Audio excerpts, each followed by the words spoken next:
Bonsoir, chers amis téléspectateurs, chers frères et sœurs. Nous nous retrouvons ce soir encore dans le cadre de notre émission Tout est accompli. Une émission qui nous permet de découvrir les paroles de Dieu, l'enseignement biblique. Et notre invité principal, vous le savez, vous commencez à vous habituer à ces enseignements, c'est le pasteur Shadrach Aoulia de Good News Church, localisé à Baltimore. Notre thème du jour, c'est « Qu'est-ce que l'Église ?» Nous nous retrouvons.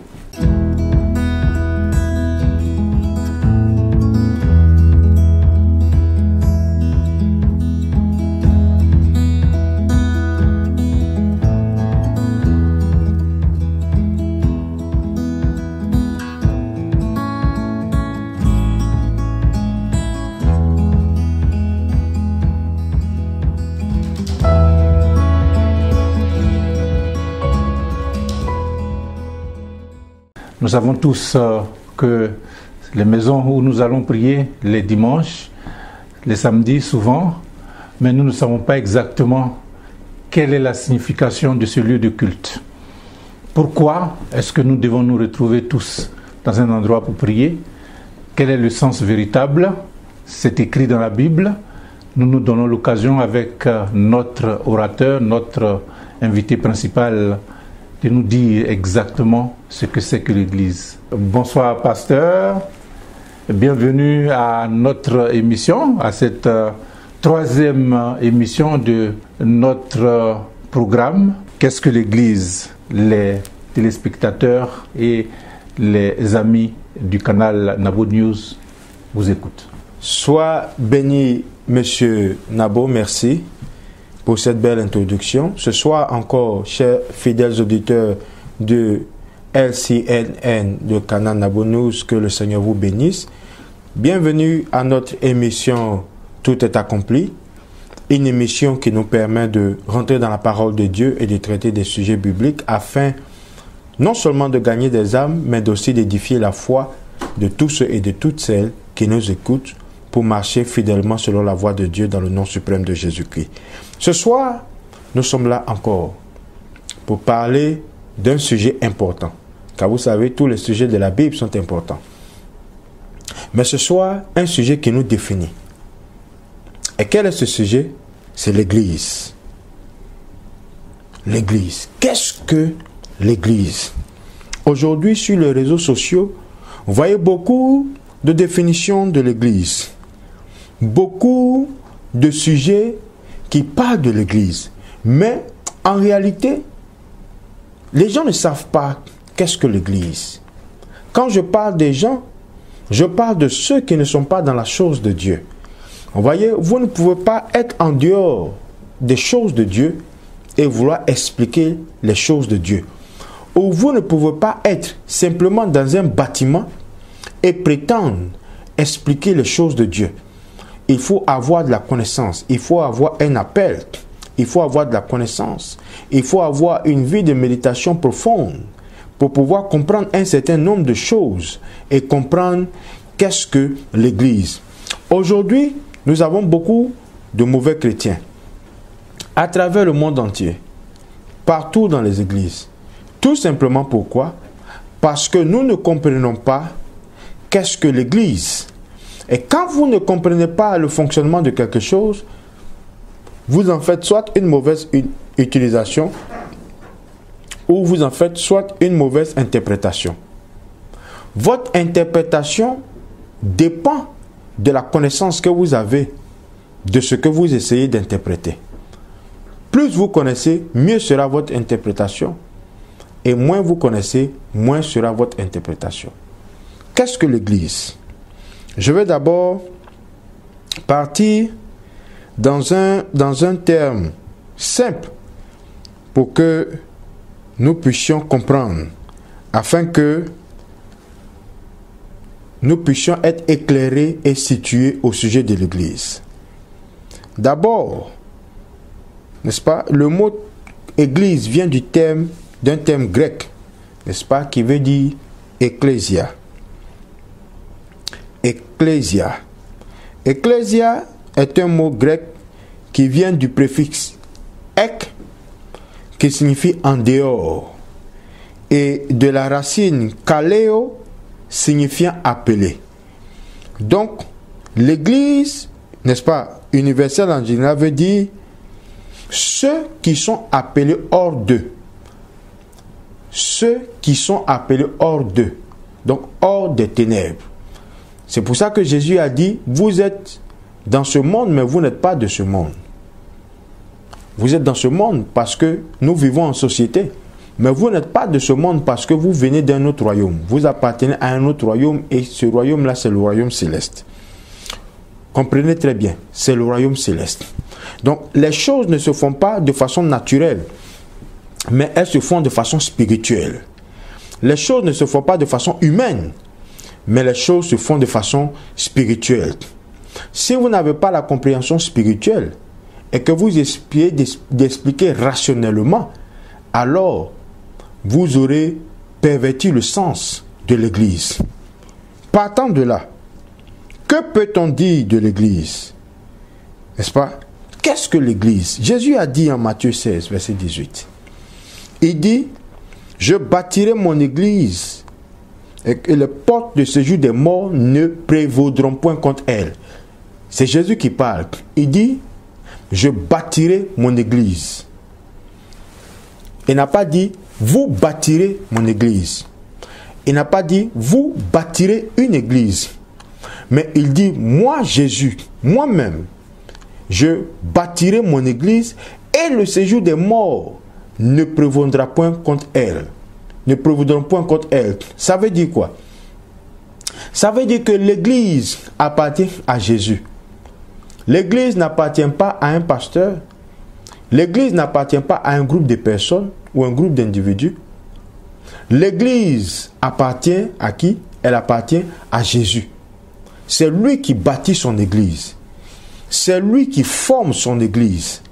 C'est lui qui appelle, n'est-ce pas, certains de ses enfants hors du monde pour les mettre à part afin qu'ensemble ils deviennent une assemblée. L'Église, telle que interprétée aujourd'hui dans le monde, est une mauvaise compréhension parce que l'Église a été assimilée à un bâtiment. L'Église a été assimilée à un bâtiment, à une structure physique, matérielle, n'est-ce pas, faite de briques, de ciment, de fer, etc. L'Église a été, n'est-ce pas, attribuée à des dénominations. Mais les dénominations ne sont pas une église. Les bâtiments ne sont pas une église. Qu'est-ce que l'église? L'église, c'est le corps de Christ. Jésus a dit, moi je vais bâtir mon église. Il n'a pas donné la responsabilité de bâtir à un pasteur ou à un prophète ou à un apôtre ou à un évangéliste ou à un docteur, et j'en viens. Il n'a pas donné la responsabilité de bâtir à des diacres, à des diaconesses, à des anciens. Non. La responsabilité de l'Église est Jésus. Pourquoi est-ce qu'aujourd'hui il y a de mauvaises interprétations au sujet de l'Église? C'est parce que beaucoup de personnes ne réalisent pas, et beaucoup de ceux qui vont à l'Église ne savent pas que c'est Christ, Jésus, c'est lui qui est le chef de l'Église. Il a dit, je bâtirai mon Église et que les portes du séjour des morts ne prévaudront point contre elle. Alléluia. N'est-ce pas merveilleux cela? Le mot église apparaît 3 fois, n'est-ce pas, dans le Nouveau Testament et 111 fois dans les épîtres. Donc les épîtres, ce sont les lettres que Paul, les lettres de Paul et Pierre. Et le mot église là-bas apparaît 111 fois. Et dans le Nouveau Testament, ça apparaît 3 fois. Pour vous montrer l'importance de l'église, le sens de l'église, la responsabilité de l'église, l'appel de l'église. Beaucoup de gens pensent que l'église est une dénomination, ou l'église est un bâtiment dans lequel on va, oui, ça c'est mon église. Mais beaucoup de gens ne réalisent pas que l'église, ce n'est pas le bâtiment. L'église, ce n'est pas les 4 murs dans lesquels nous nous trouvons. L'église, ce n'est pas le nom que nous portons. L'église, c'est toi qui m'écoutes. Si tu es chrétien, L'église, c'est toi, le prophète, le pasteur, le docteur, l'évangéliste. L'église, c'est le diacre, le diaconesse, le responsable du groupe musical. L'église, c'est le responsable du service d'ordre. L'église, c'est le responsable des huissiers. L'église, c'est le technicien de l'église, c'est le caméraman de l'église. L'église, c'est la monitrice, c'est le moniteur des enfants de l'école du dimanche. L'église, c'est le frère, la sœur qui vient s'asseoir chaque dimanche. L'église, ce n'est pas le bâtiment ou la dénomination à laquelle tu appartiens. Parce que Dieu, Jésus, n'est pas venu mourir sur la croix pour un bâtiment. Les bâtiments ne se transportent pas dans le ciel. Les bâtiments ne se transportent pas dans l'éternité. Les bâtiments ne voyagent pas. Les bâtiments sont statiques. Vous pensez que Jésus soit venu mourir à la croix à cause des bâtiments? Non, Jésus n'est pas venu pour mourir à cause des bâtiments. Jésus a dit à ses disciples, il a dit à Pierre, il a dit que ce temple a détruisé-le et en 3 jours, il sera rebâti. Le temple sera rebâti en 3 jours. De quel temple est-ce que Jésus parlait? Allons dans le livre de Corinthiens pour que nous puissions comprendre ensemble. 1 Corinthiens 3, verset 16. Et je crois que en faisant cette lecture, nous allons certainement comprendre qu'est-ce que l'Église. Ne savez-vous pas que vous êtes le temple de Dieu et que l'Esprit de Dieu habite en vous? Ne savez-vous pas que vous êtes quoi? Que vous êtes le temple de Dieu. Le véritable temple de Dieu. Ce n'est pas là où tu vas t'asseoir tous les dimanches pour écouter le sermon. Et j'en viens. Ce n'est pas l'endroit où tu vas t'asseoir avec une telle dénomination comme ma dénomination, n'est-ce pas?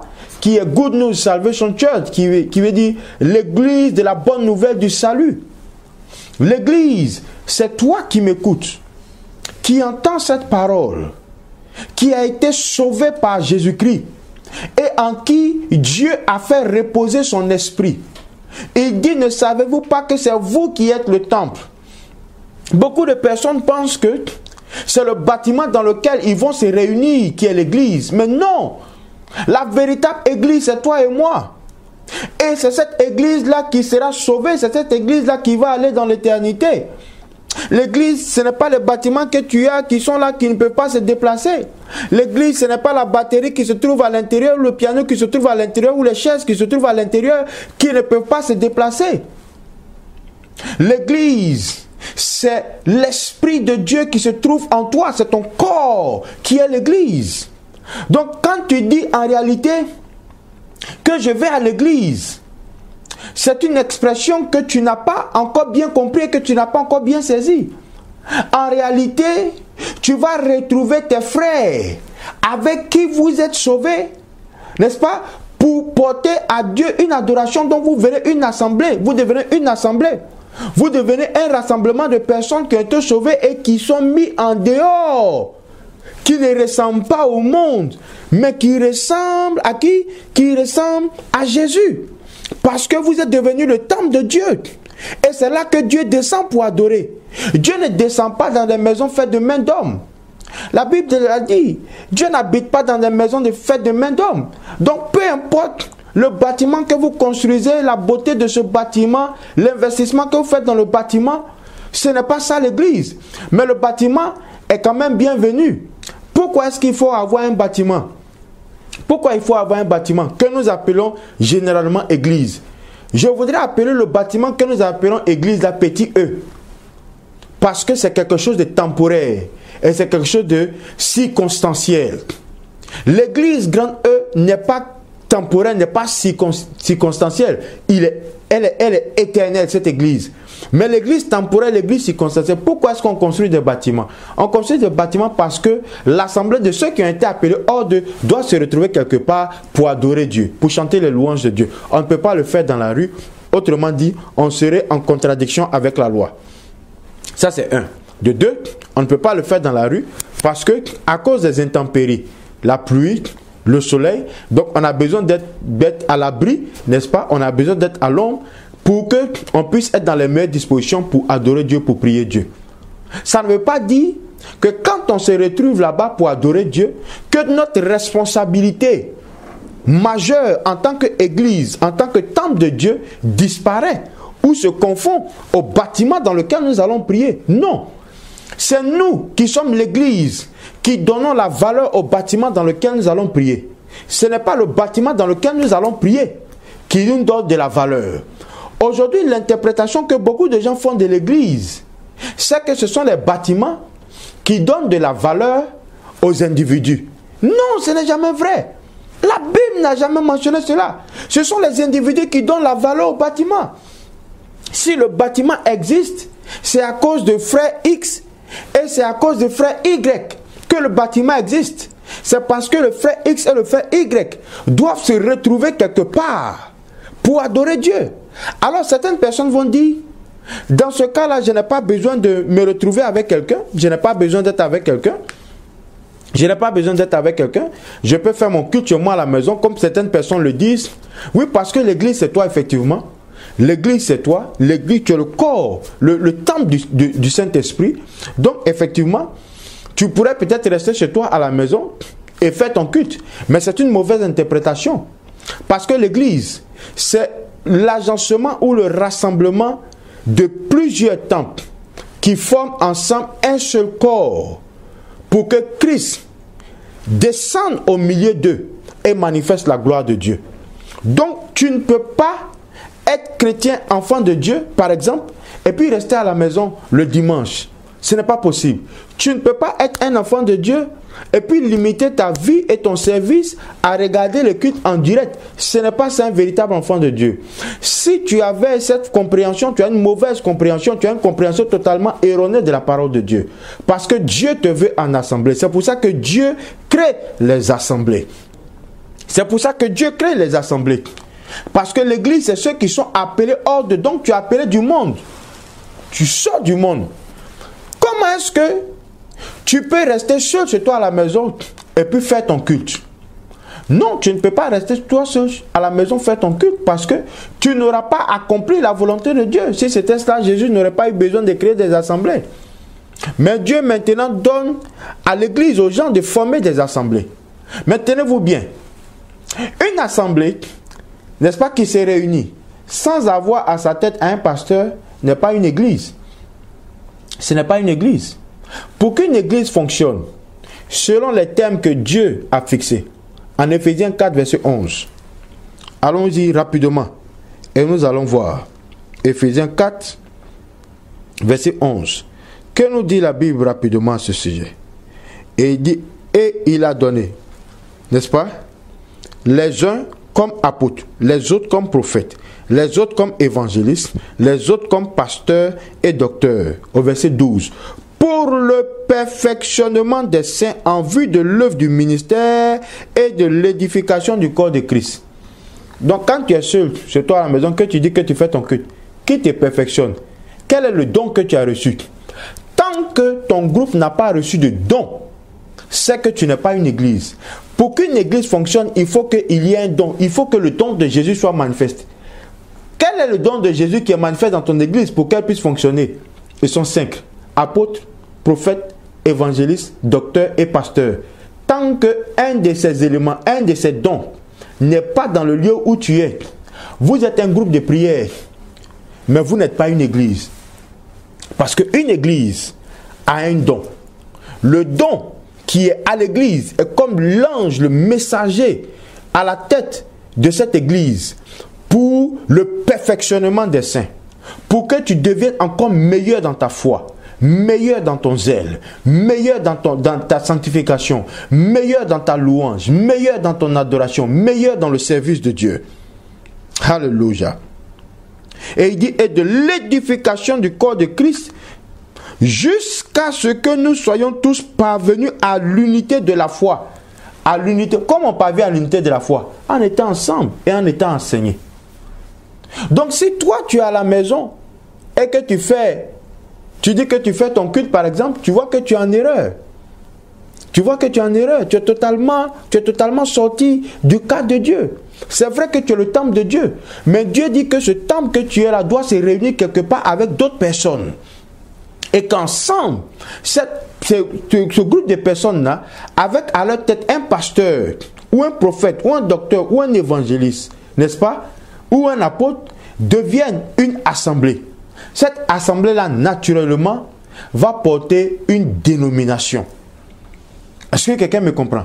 La dénomination ne sauve pas. La dénomination vous identifie tout simplement. Tout comme moi, je m'appelle Shadrach. Je suis un homme comme tous les autres, n'est-ce pas? Est-ce qu'on peut me regarder en compagnie de d'autres hommes et puis on va m'appeler homme? Imaginez si nous tous on s'appelait homme. Ça n'a pas été compliqué. Donc, les noms sont faits pour nous identifier particulièrement. Donc, telle assemblée, par exemple, comme nous sommes Good News Salvation Church. Donc, c'est pour nous identifier. Mais Good News Salvation Church ne va pas au ciel. Good News Salvation Church ne sauve pas. Good News Salvation Church est là simplement à titre identificatif. Pour dire, voici, celle-ci est notre assemblée. C'est là que nous, qui sommes sauvés là, nous nous retrouvons pour prier avec un type de message particulier, adapté à notre assemblée, adapté à notre groupe de réunion. Vous comprenez? Mais pas le bâtiment. Parce que, comme je l'ai dit tantôt, le bâtiment en lui-même ne peut pas bouger. Et le bâtiment en lui-même ne va nulle part. Alléluia. N'est-ce pas merveilleux cela? Donc, la mauvaise compréhension aujourd'hui dans l'église fait que les gens pensent que c'est le bâtiment qui donne de la valeur aux gens qui sont là. Non. Le bâtiment là reste, vous partez. Le bâtiment reste, vous partez. Ce n'est pas parce qu'il y a du marbre dans votre église que vous allez partir au ciel. Et ce n'est pas parce que c'est vous qui avez acheté le marbre pour mettre dans l'église que ça vous garantit le ciel. Ce que vous garantit le ciel, c'est est-ce que votre corps habite la véritable église? Est-ce que votre corps est véritablement le temple du Saint-Esprit? Comme cela est mentionné, n'est-ce pas, dans 1 Corinthiens 3, verset 16. Il dit jusqu'à ce que nous soyons tous parvenus à l'unité de la foi et de la connaissance du Fils de Dieu. Donc, l'église, c'est le lieu où l'un des 5 dons que j'ai cités, n'est-ce pas, tantôt, vient pour nous enseigner jusqu'à ce que nous ayons la révélation, la connaissance du Fils de Dieu. Parce que si tu n'as pas cette connaissance du Fils de Dieu, ce sera difficile pour toi de rentrer dans le ciel. La connaissance du Fils de Dieu. Pourquoi est-ce que Dieu insiste dessus? Parce que c'est la clé qui te permet de rentrer au ciel. Alléluia. Il dit à l'état d'homme fait, à la mesure et à la stature parfaite de Christ, afin que nous ne soyons plus des enfants flottants et emportés à tout vent de doctrine. Donc quand on se réunit à l'assemblée là, c'est pour que les gens ne viennent pas te blaguer. Aujourd'hui, regardez sur les réseaux sociaux, beaucoup de courants. Lui là, il vient, il dit ça. Lui là, il vient, il dit ceci. Lui là, il vient, il dit cela. Lui là, il vient, il dit on ne paye pas dîme. Lui là, il dit faut pas, on fait pas comme ceci. Lui là, il dit tu peux coucher avec ton copain, avec ta copine, et puis il y a rien. La grâce de Dieu, vous avez, etc., etc. Donc, vous voyez ce qui se passe. Les mauvais vents, les mauvaises doctrines qui circulent, n'est-ce pas? Mais quand nous nous retrouvons en assemblée, à cause de un de ces 5 dons que nous avons là, nous pouvons parvenir à cela. N'étant pas des gens flottants et emportés à tout vent de doctrine par la tromperie des hommes, par leur ruse, dans les moyens de séduction, mais que professant la vérité dans la charité, donc dans l'amour, nous croissions tous, à tous égards, en celui qui est le chef. Il est le chef de qui? Il est le chef de l'église. Christ, qui est écrit, c'est écrit ici. À tous égards, en celui qui est le chef, Christ. C'est de lui et grâce à tous les liens de son assistance que tout le corps, bien coordonné et formant un solide assemblage, tire son accroissement selon la force qui convient à chacune de ses parties et s'édifie lui-même dans l'amour. Si Christ n'est pas à la tête de l'église que tu appartiens, à laquelle tu appartiens, à laquelle, n'est-ce pas, tu rends ta dévotion, alors sors de là. Sors de là. Si celui qui est à la tête de l'église, c'est toi, n'est-ce pas, quel que soit le titre qu'il se donne, pape, archevêque, évêque, bishop, apôtre, tout ce que vous voulez, docteur, prophète, voyant international, kilométrique. Si vous ne sentez pas que Christ est la tête de cette église, c'est que cette église n'appartient pas à Christ. Dans une église, tout doit être centré sur Christ. Tout doit être centré sur la personne de Christ, sur l'œuvre de Christ, sur la mission de Christ et sur le message de Christ. C'est ce qui fait la différence entre l'église et le monde, parce que nous avons été appelés hors du monde pour venir à l'admirable lumière de Christ. Alléluia. En Matthieu 18, verset 20, écoutons encore ce que dit la Bible au sujet de l'église.